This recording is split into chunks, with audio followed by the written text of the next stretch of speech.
Hey, today is Monday, June the 28th, and it is so good to see you once again. I want to first apologize for missing last week's devotion. I had been away on vacation. I got back, and it just didn't happen, but it is good to see you once again. This is the week leading up to the 4th of July. I know a lot of you have maybe vacations on the horizon, maybe some plans for the 4th of July, but as we get closer and closer to the 4th, let's make this 4th of July a good one, a safe one, a day that we celebrate our freedom and our families and all the blessings that God has given to us.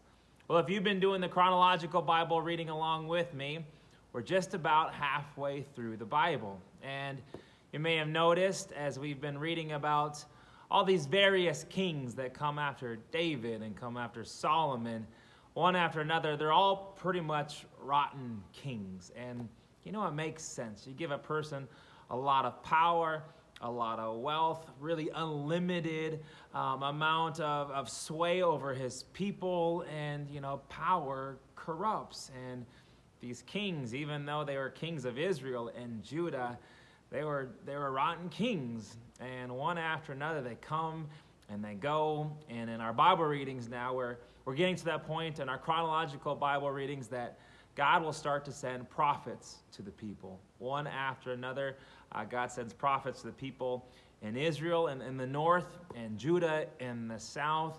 God wants to speak really directly to the people because God realizes these kings are not doing it. These kings are leading the people astray. And this coinciding of the prophets that are coming our way, along with the 4th of July, makes me think about, you know, what does God think about America?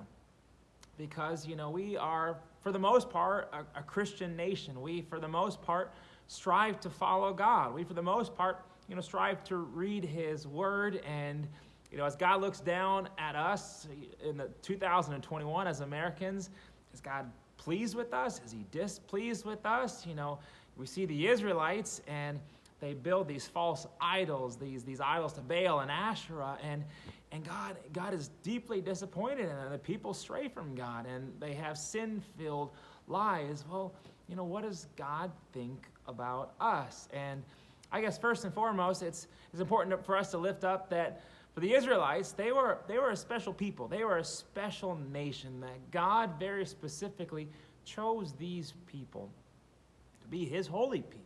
They were claimed and they were lifted up by God to follow in His footsteps. And when they err, when they get off that path, their part in the covenant, their part in the agreement that they made with God, it was broken. And that's why God sends them prophets saying, you know, you better turn around. You better get back on the right path. And if you don't, there's consequences. And as we continue to read the Bible, we will see what the consequences will be. God will send the Babylonians to attack and to punish the Israelites in the year 587 BC.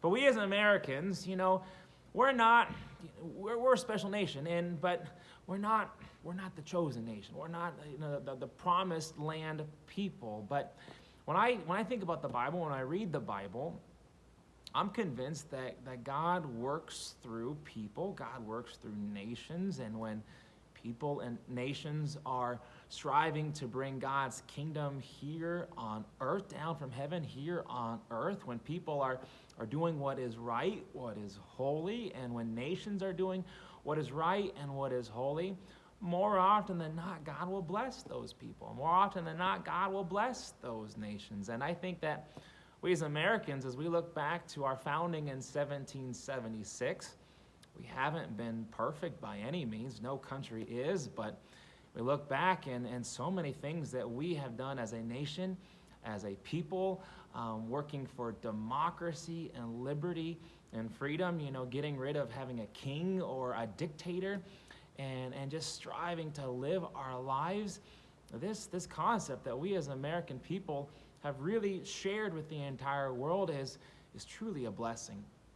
And is truly a gift that I think that we have helped to share with the rest of the world. And I think God has blessed this nation. I think God has blessed we as the people of the United States of America. But I think today, as we look forward, we need to continue to walk in God's ways. We need to continue to strive to seek God's guidance, God's path, because just because God has blessed us in the past does not mean that He'll continue to bless us if we stray from His ways, if our ways turns to wickedness and sinfulness, that lifting up that God has done for us as an American nation may no longer continue. So this week, especially on Sunday, as you get together to celebrate the 4th of July, to celebrate all the good things that America has done, not perfect by any means, but we've been a nation that has really just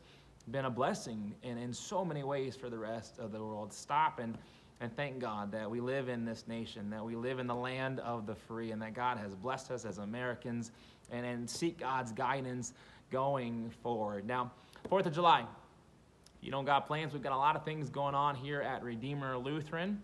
We'll worship here on Sunday morning, the 4th of July at 9 a.m. here in the building. What better way than to wake up, come and worship God. We'll have a special service, a 4th of July service, that we have special prayers and special things lifting up America and lifting up the blessings that God has done in and through the United States. But the fun doesn't stop there. Here in Hooper, on the 4th of July, there's all kinds of different activities. I know there's a 3-on-3 basketball tournament. There's a cornhole tournament. There's pie and ice cream after the parade. We're also, some of the area pastors are putting on an old-fashioned hymn sing in the park from 3:30 to 4:30. So all kinds of fun activities for you to enjoy right here in Hooper. So hope to see you later this Sunday. But once again, it's so good to see you. May God bless you. May you just enjoy the day that God has given to you.